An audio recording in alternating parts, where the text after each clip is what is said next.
we on?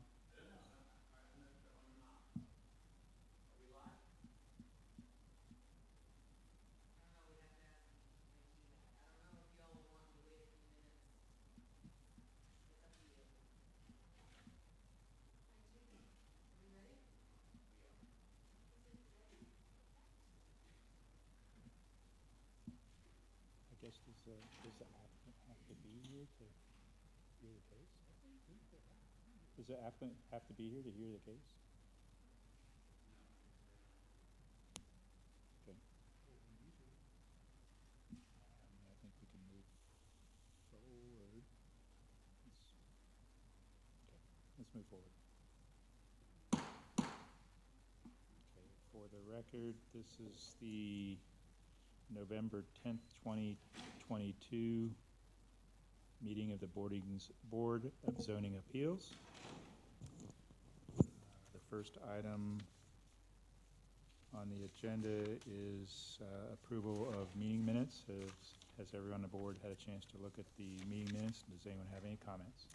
Yes, and there I would just add one little nitpicky note, and that is at the very end, the meeting was adjourned at 6:16. You might just want to add PM to it. Not that we're here at 6 a.m. in the morning, but we have been known to have late nights, so.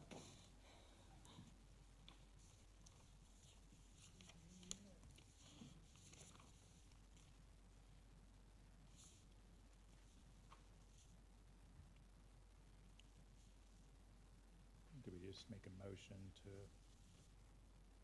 is that how it works? Okay. So do we have a motion to approve with the change that we add PM to the time? No, I need a motion first. Oh, I thought she made the motion. Sorry. I'll make a motion to approve the minutes with the addition of PM at the time of adjournment. Okay, second? All in favor? Raise your hand.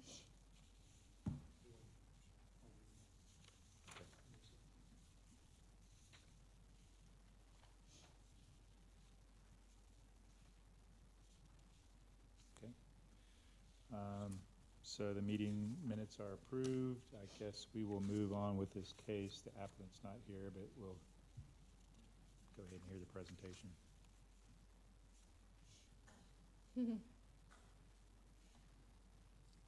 I'm Irene Sherry, the zoning planner for the city of York, for the county of York.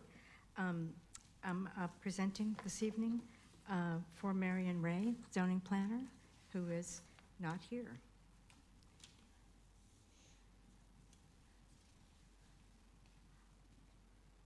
Our case is case number Z2214V.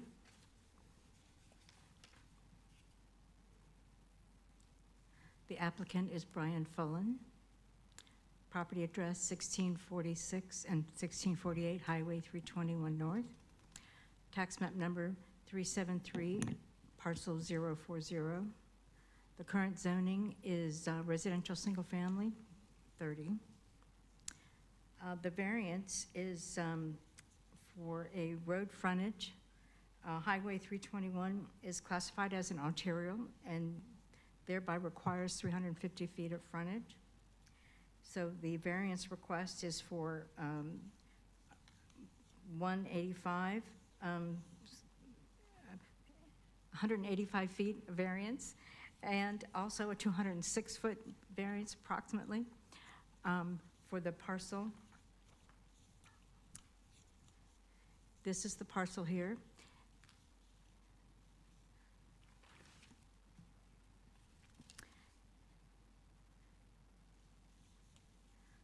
And this is the zoning map.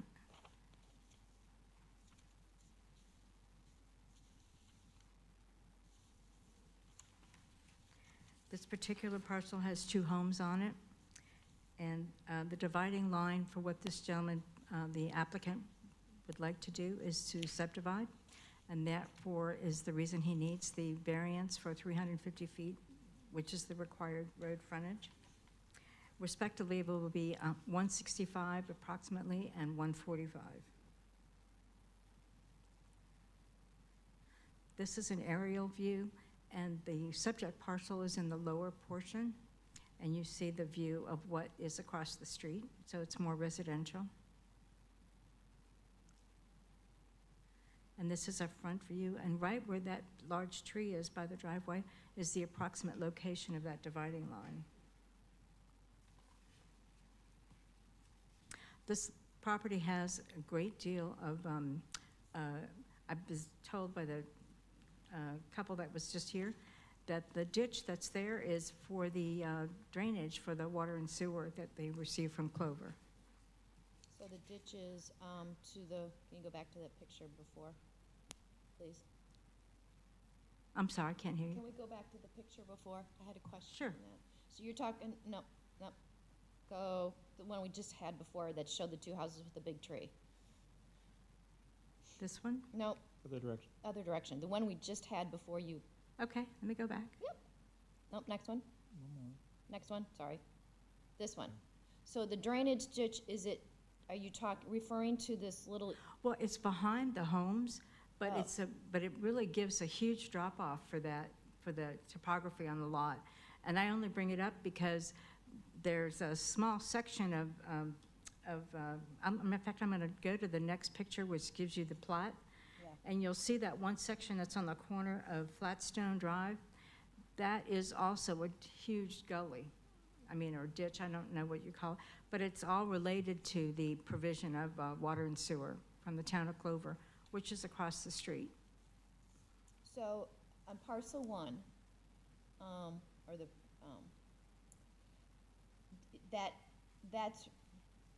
that right now is not getting city water and sewer. No, they do have water and sewer, It is now hooked up to, yes. okay. I thought it was shared well with the other house, but maybe I misunderstood that. Okay. Maybe, I did see that well, it may be old, but from what I Okay. understand, they have water and sewer. So they are in city, the other one is on Yes, well. Okay. Because that provision goes right across the back of the lot. Gotcha, okay, thank you for clarifying that. And so you'll see from this, the proposed subdivision will give about a 165-foot of frontage on one lot and about 145 on the other. So that's the reason for the variance request. Respectively, the lots will be approximately 16,000 square feet and 19,000 square feet. So now we'll move to the finding of facts. The zoning code 155-1080. The Board of Zoning Appeals may issue a variance when strict application of the provisions of this chapter would result in unnecessary hardship. A variance may be granted, and the board makes and explains the finding of facts. The main point here would be that the parcels surrounding are either vacant or have one home per lot. This particular lot has two homes for it. So the staff finds that this proposed variance meets the criteria. I'm going to move to the next one. Question about that. So, according to this map here. like you have it up That's there. the zoning map. Yeah. So that area, all the surrounding area is RSF 30, there's some Correct. RMX 20. But in order to have a zoning district that actually conforms to the size of the lot, they're going to Right. request this RMX 10. Right, he's going to propose, once he does the plat, where the conditions of approval for staff are recommending a requirement for him to rezone to RMX 10, which would be So- 10,000 square foot. So I'm kind of making an assumption here, and tell me if this assumption is wrong. That since the zoning shows RSF 30, I'm assuming that most of those lots are about 30,000 square feet. No, as a they matter of exist now. fact, they are smaller. And if you look, there's a couple of those lots, the one frontage on the top there, it's only like 58 feet of frontage. So they're 0.28 of an acre. They're really small, like maybe, I think 8,000 square feet, 12,000 square feet. They're much smaller. So they technically don't meet the zoning, but they're legal non-conforming in the sense that they are either vacant or they have one home on them. And what we were, our finding of facts is based on is the fact that this lot has two homes. So that's the nonconformity we are trying to cure with this.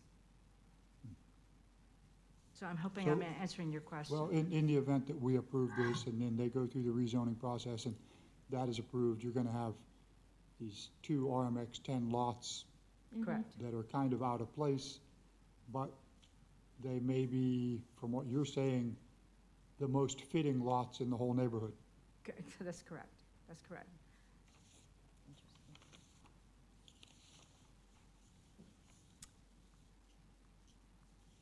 So I'll move to the second finding. These conditions do not generally apply to other property in the vicinity. As I stated earlier, most of the properties that are residential, I should clarify that, all of the properties that are residential have only one home per lot or are vacant. So staff finds that it meets this criteria. The third finding of fact is that the current lot has two homes on one parcel, while all of the other lots that are residential have either one or are vacant. And the plans for the subdivision would bring it into conformance with the one home, one lot. So staff finds that a proposed variance meets this criteria.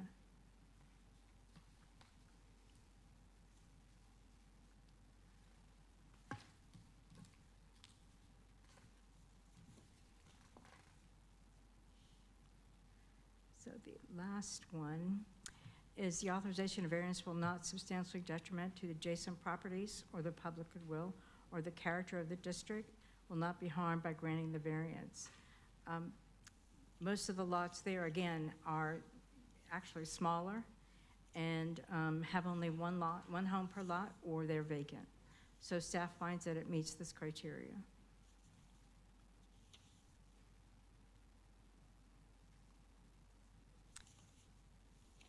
Staff recommendation is to approve the request for the variance. And should you decide to approve it, we propose these two conditions. The proposed plat shall be in substantial conformance with the plat that is submitted as part of this package, showing the two lots with respectively 165 feet of frontage and 145. And the parcel will be submitted rezoning for RMX 10, which gives them a 10,000 square foot lot.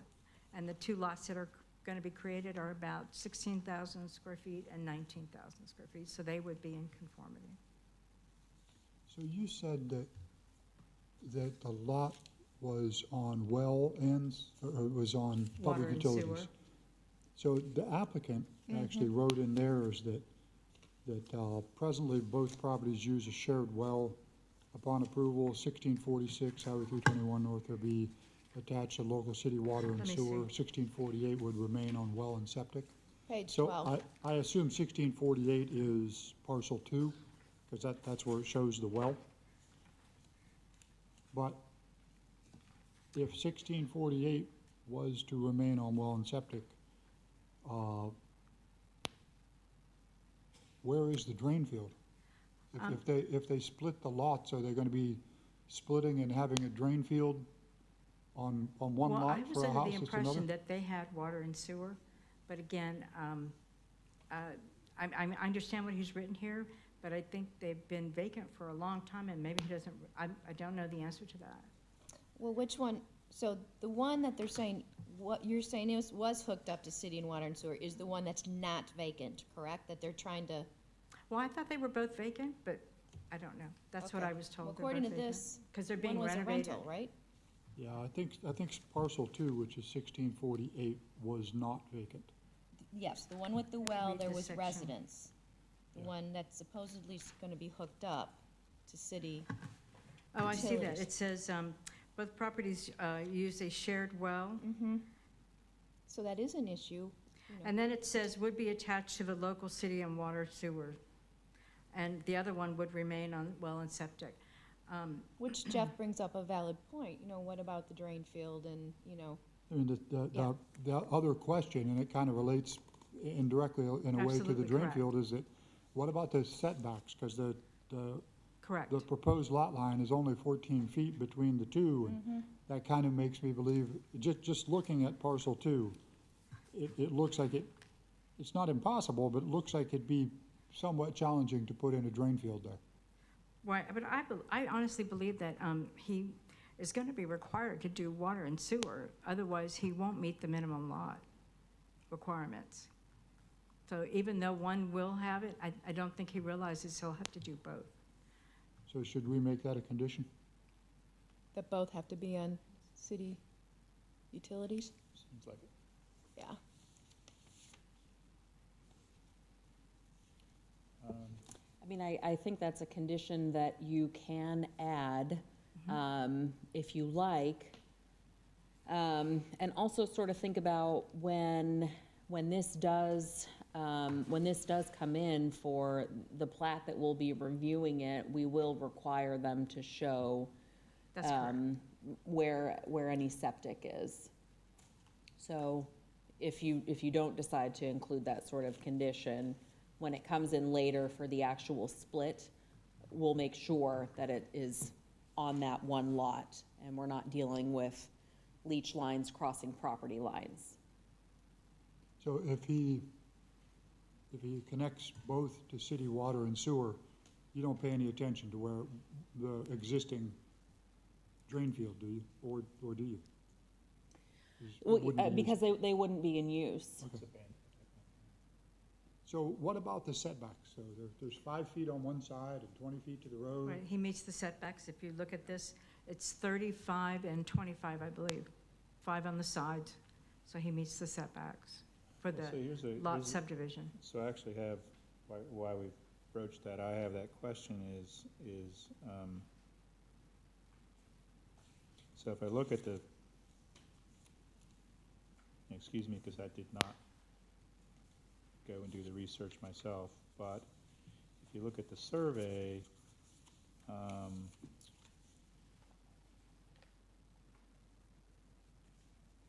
it says that the front setback shall be 50 feet Side's 10. on a major road, 25 on a minor road, and then 10 on the side and 25 on a rear, at the rear. I mean, if we split this up, none of the setbacks work, and if they rezone this to a different property, can they do that without then having to come back and get, Oh, so you're saying more it's- variances? he's not meeting because- the setbacks. Well, so those houses are already there existing. Legal non-conforming for a couple of different things. One being the setback for the front. These houses are pretty old, so I imagine they were built before this ended up becoming a highway. So they would be able to continue to remain at their current setback of what, 20.5 and 24. And then where that proposed split line is coming in, which would be the interior side yard setback for both of those houses, each of them are shown at 14.2 feet, which actually exceeds the required setback for the zone designation that they're going to be asking for. So RMX 10 is 5. That's why my question was, the designation that they're going for, will that affect, Well, I think you, No. so it actually improves? Not improves, no. Meaning that the requirement is less stringent in the one they're going for, so they will become in compliance with the setbacks? I mean, right now, the front setback is non-compliant. If they rezone it, will the front setback become compliant? No. Still And- stays at 350? No, the front setback would be, Setback, not- because that's road based off frontage. it's based off of the type of road. So the properties will still be non-conforming, it's just the non-conformance that they're asking to create, we are remedying by a variance. So- It's not like we're gonna make the entire lot legal again. We're Um, just taking care of the one new non-compliance that they, Sure, want to be I would say that, because as of right now, with this lot as it is, with the two homes being on it, it is a legal non-conforming use, because it has two homes and you're only allowed one. So them putting the split in there would take care of that non-conformity. They're still gonna be dealing with the front yard setback non-conformity, but that can continue. So you can rezone a non-conforming piece of property? For setbacks, yes, that's something you could do, Okay. for I what we're guess asking for. that should have been my question. Okay. Okay. And then the only other question I have is there are two driveways to the site. I don't know if they're legal or not, and if that becomes an issue would that become an issue with DOT, that you have two driveways that, They're existing driveways, though. but are so they Pardon me? legal driveways, or just one Oh, that okay, somebody I has see. driven across? Good distinction, good distinction. I wanted to say I misspoke in what I had just said about the setbacks. So actually, this will be helping it, because RMX 10 has a front setback of 30 feet on a major road. So it would make it more in compliance, as opposed to 50 with what the current zone designation is. Sorry, I didn't mean to confuse things. But then the question of road, do we have any issues with driveways when we split this up? No, I mean, they're existing. so what does the land use plan call for? That I don't know off the top of my head. I don't know what the comp plan, has it designated as. I will say that and this is me just remembering off the top of my head, I will say that I spoke with Diane Dill, and she's the one who works on the rezonings, and she felt it would be an okay candidate, or else we likely would have told the applicant, we're not gonna be in support of this because of the rezoning factor, so why are we gonna go forward with the variance? So that's just me remembering off the top of my head.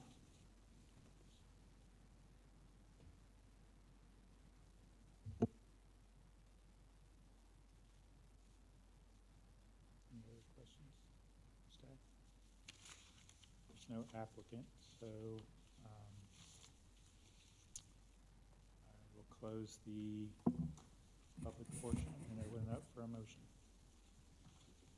Excuse me, Chair, if I may, the conditions shall, the second condition, if the board is going to entertain it, shall be subject to rezoning prior to the lot split, as shown on the proposed plan. You know, rezoning is discretionary in the power of council, so this board can't impose a rezoning mandate upon a parcel. So it will be a conditional, or the approval is subject to obtaining a rezoning, which will be sometime in the future. So to rephrase that as a must, it shall be subject to, I don't mean to be splitting hairs on the words, but I think it is purely the legislative grace of council to grant a rezoning at an appropriate time in the future. So just the condition is somewhat conditional.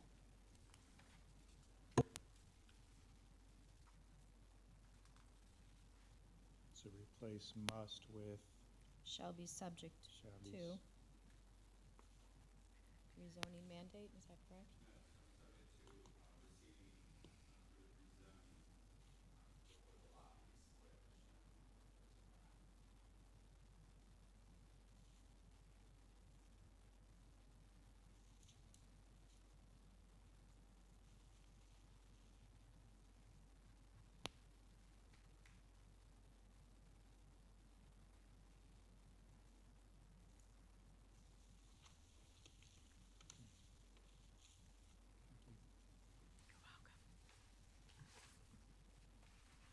There were two people that received the postcard that had questions. They came in this evening, and they had no problem with this, what the request was.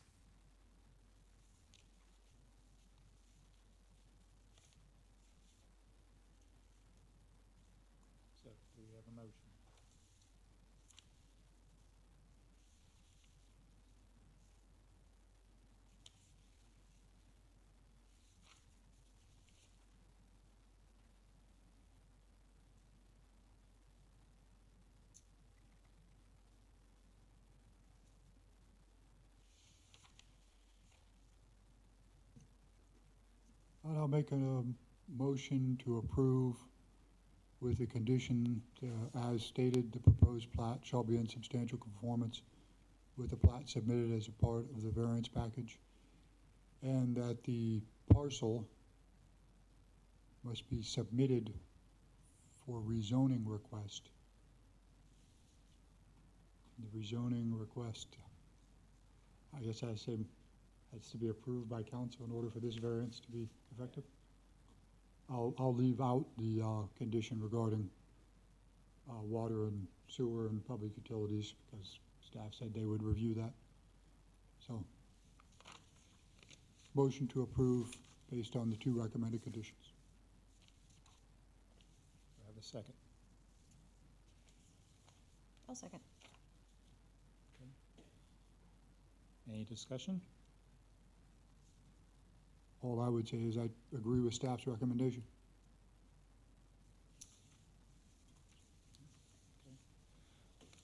All those in favor of this, of the motion to approve with the 2 conditions, please raise your right hand. Motion passes. That's all the new business. We have an executive session. Do I have a motion to adjourn to the executive session? Do I need to read out what's on? Yes, for receipt of legal advice on update on pending appeals to circuit court and ongoing appeal to circuit court for BZA case Z22-10AA. Oh, so did you make that motion, or you? No, we need a motion. Okay. I make a motion that we're not adjourning yet, are we? No, you're. We're going for to executive session for receipt of legal advice on BZA case Z22-10-10AA, And of a pending appeal to circuit court. and of the pending appeals to circuit court. Do I have a second? I second. All those in favor, raise your hand. Thank you.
board is back from executive section. No action was taken. Do we have a motion for the appeal up to circuit court for ZBA number Z2210-AA?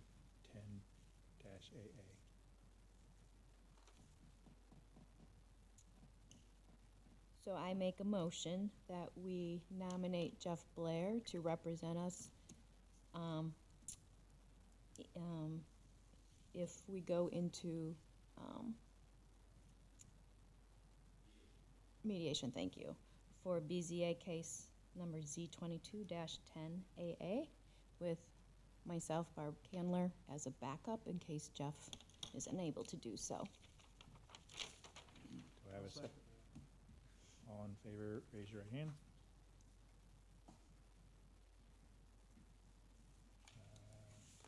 I motion that we adjourn for the evening. Do I have a second? Second. All in favor? Board is adjourned.